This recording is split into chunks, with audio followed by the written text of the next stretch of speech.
Un peu de sérieux, Mon siège est très bas. mesdames et messieurs, et le chien. La guerre au Moyen-Orient est entrée dans sa 6e semaine hier. Alors, est-ce qu'elle va prendre fin demain avec un accord possible évoqué aujourd'hui par Donald Trump, hein? Moi, je vous rappelle que le président américain avait fixé un ultimatum à Téhéran qui expire précisément dans 24 heures. Bonsoir, Régis Le Sommier. Bonsoir Stéphanie. Un petit délai de là où vous êtes, grand reporter, directeur de la rédaction d'Omerta. Alors bien sûr, Régis, on va s'interroger sur cette probabilité de cet accord, mais tout d'abord, je voulais vous faire réagir sur ce qui a tenu en haleine les États-Unis et même les médias du monde entier. On en parlait ici même hier à la même heure, après une course contre la montre. Le pilote américain disparu avant-hier en Iran a donc pu être exfiltré. Alors, qu'est-ce qu'on sait précisément de cette opération de sauvetage absolument exceptionnelle ? Écoutez, on sait que ça a été une course contre la montre véritablement entre les gardiens de la révolution iranien qui avaient en fait même offert des rançons pour si le pilote était localisé, enfin des sommes d'argent pour encourager finalement la population à le trouver. Ce qu'on sait, c'est que sa balise a été assez vite repérée, ce qui est une procédure assez classique pour les pilotes qui sont entraînés au cas où leur avion tomberait en territoire hostile. Ils passent une partie de leur formation justement à essayer justement d'imaginer le pire quand ils accomplissent leur mission. Et là, en l'occurrence, sa balise a été repérée. C'était dans un endroit apparemment assez isolé, ce qui fait que même si il y a eu apparemment un engagement assez conséquent au sol quand les forces spéciales américaines sont venues pour essayer le repérer et l'exfiltrer avec succès. Il y a eu quand même des accrochages avec 2 avions qui ont été perdus, apparemment un hélicoptère aussi, des photos qui évidemment ont été montrées par les Iraniens où on voit effectivement deux C-130 détruits et probablement un hélicoptère. Ouais. C'est pas encore clair le profil de l'hélicoptère, mais peut-être un Black Hawk. Oui. En tout cas, ça veut dire que voilà, c'est une opération qui s'est pas faite, on va dire, sans.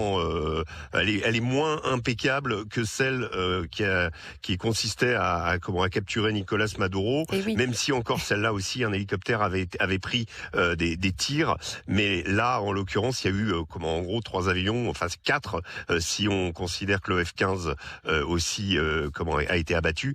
Voilà, c'est quand même, ça montre que les Iraniens sont capables d'abord d'offrir une certaine résistance, et c'est aussi un signe comme quoi l'Iran reste un pays très hostile pour n'importe quelle mission, et au cas où effectivement Donald Trump serait tenté d'envoyer des troupes au sol, ça reste quand même extrêmement difficile. Je rappelle que dans la nuit le 24 et le 25 avril 1980, les forces spéciales américaines étaient intervenues à l'époque pour tenter de libérer les otages qui avaient été pris dans l'ambassade américaine, et ça avait été un fiasco total.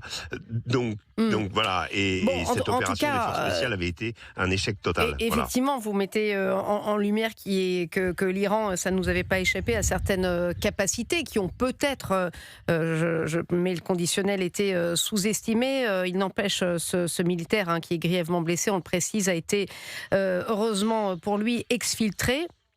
C'est vraiment une victoire tout de même pour les États-Unis, et il était quasi indispensable et nécessaire pour eux d'avoir un succès sur cette opération. C'est très important, et notamment pour les opinions américaines qui scrutent cette opération avec beaucoup de scepticisme. Tout à fait. Je pense que une issue inverse où les Iraniens ou les gardiens de la révolution mettaient la main sur un pilote. Souvenez-vous, c'était arrivé pendant la guerre en Bosnie, au Kosovo, où 2 pilotes français avaient été capturés à l'époque par les Serbes. Et tout à coup, évidemment, l'actualité n'est plus le rapport de force défavorable ou non pour un camp ou pour l'autre. Ça devient les 2 pilotes français qui ensuite avaient été libérés. Mais voilà, donc tout de suite, c'était voilà, ça aurait été une manière de dire. En plus, les Iraniens ont réussi à capturer un pilote, Et donc oui. ce qui n'est pas le Et on cas. se souvient de Mogadiscio aussi, dans le cadre, en 1993 avec alors là, la ça, chute du Faucon Noir qui a fait l'objet d'ailleurs tout d'un à fait, film. Régis Le d'un Sommier, film. sur le plan des négociations, alors c'est vrai que c'était étonnant cette journée. Une fois encore, Donald Trump, alors je ne sais pas s'il nous surprend encore, mais bon, il a Pas soufflé surpris. le jeu chaud et le froid. Alors il a menacé dans un langage extrêmement fleuri, menacé les Iraniens de frapper les centrales énergétiques, les ponts en Iran, mardi, si le détroit d'Ormuz n'était pas rouvert d'ici là. Et puis, quasiment dans le même temps, il a fait comprendre qu'un accord était hautement possible, hautement probable demain, date de son ultimatum. Alors, comment y voir clair dans ce qu'il raconte ? C'est toujours, en fait, on a l'impression qu'à chaque déclaration, il souffle à la fois le chaud et le froid, promet des choses qui parfois disparaissent dans le message suivant. Là, en plus, il a dit, il a pas dit réouvrez le delta, le détroit, réouvrez le fucking Detroit. Oui. Voilà, donc Je suis contente que vous le disiez à ma place. Oui, écrit. Bon, c'était son message de Pâques. Bon, c'est très étrange parce que les Iraniens n'ont pas arrêté d'expliquer qu'il n'y avait pas de négociation avec les Américains, qu'il n'en était pas question, qu'ils avaient refusé d'abord une proposition de la part des Américains d'un cessez-le-feu de 48 heures. Ça, c'est le ministre des Affaires étrangères Abbas Araghchi qui l'a dit au début du week-end. Et puis là, tout à coup, on apprend avec Trump que les négociations sont en cours et qu'elles se déroulent bien et qu'on devrait avoir un accord. Oui.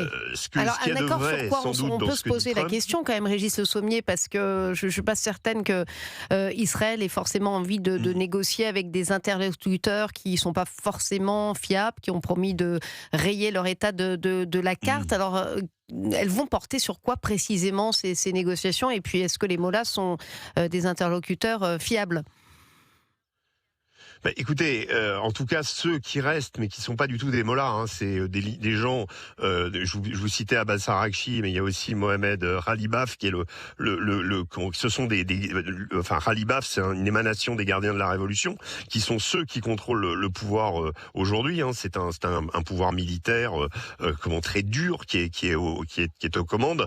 Là, les Iraniens ont décidé de mettre de prélever une taxe d'environ 2 millions de dollars par navire qui passe, sauf évidemment ils font des dérogations, ils étudient en fonction de l'attitude du pays, du pavillon du navire vis-à-vis de la guerre et vis-à-vis d'eux, ils laissent passer ou ils laissent pas passer. Donc ils exercent un véritable chantage sur cette navigation, mais dans les faits, pour le moment, personne ne semble en mesure de rétablir la navigation. Alors il y a beau avoir des conférences autour de Keir Starmer, de plusieurs nations mais il semble qu'en fait, en dehors de la négociation, il n'y a pas d'option militaire réelle qui permette, dans l'immédiat, de réouvrir le détroit, sauf à risquer un anéantissement total. C'est-à-dire que le problème des Iraniens que représentent les Iraniens aujourd'hui, il est peut-être encore plus grave qu'au début de la guerre. C'est-à-dire que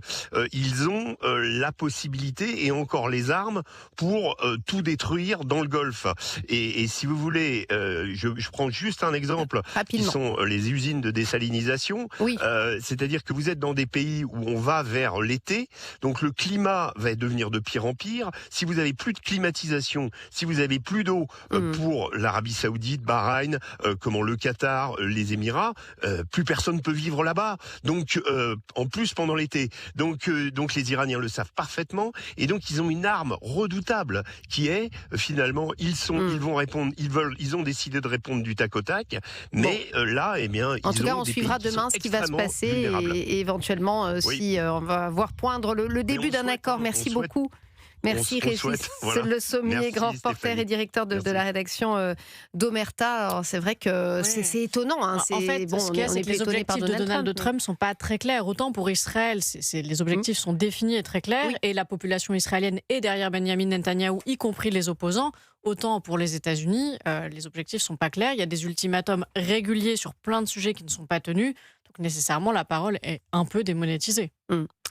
Jules Torres. Oui, en effet, elle est un petit peu démonétisée d'ailleurs, parce que Donald Trump a une stratégie de communication qui peut parfois étonner, s'en prenant d'un coup au régime iranien de la manière la plus grave, ensuite en disant qu'il C'est faut assez négocier. fleuri quand même, hein, c'est sûr. C'est plus que fleuri, pire en c'est pire. même parfois. Espèce de taré c'est même où vous parfois, vivrez en enfer. Bon, fucking quand même- C'est même parfois très bas de plafond. Oui, L'attaque gloire qu'il a à fait cette Allah, semaine bon. contre Emmanuel Macron et sa femme Oui, non, ça c'était pas très élégant. illustre ce cas-là, pas du tout élégant. Mais donc c'est vrai que ça vient nous interroger finalement sur sa capacité politique à terminer cette guerre ou à la Oui. continuer. C'est-à-dire qu'en effet, ils n'ont pas les mêmes objectifs. D'un côté, vous avez Benjamin Netanyahou qui a des objectifs extrêmement clairs, Ouais. c'est-à-dire rayer de Oui. ce régime des Mollahs qui veut l'extermination de son peuple et de son c'est ça. pays. Avec le soutien massif de la population israélienne. Et de l'autre côté, vous avez Donald Trump, dont on comprend de moins en moins les objectifs. On avait bien compris qu'il y avait des questions stratégiques et énergétiques. On avait bien compris qu'il y avait une volonté de changer ce régime-là, même si, comme on l'a vu, notamment au Venezuela, on peut mettre quelqu'un qui est issu d'un même régime, même si c'était un régime ONI quelques semaines plus tôt. Et par ailleurs, il y a des midterms en novembre prochain. Et on voit bien que l'opinion américaine aujourd'hui est extrêmement défavorable à cette intervention en Iran, que la question du détroit d'Ormuz, elle se pose, y compris pour le pouvoir des ménages, le pouvoir d'achat des ménages américains. Donc évidemment, c'est une équation extrêmement compliquée et on voit pas trop la sortie de crise que pourrait nous donner Donald Trump. Effectivement, bon, en tout cas, affaire évidemment plus qu'à suivre.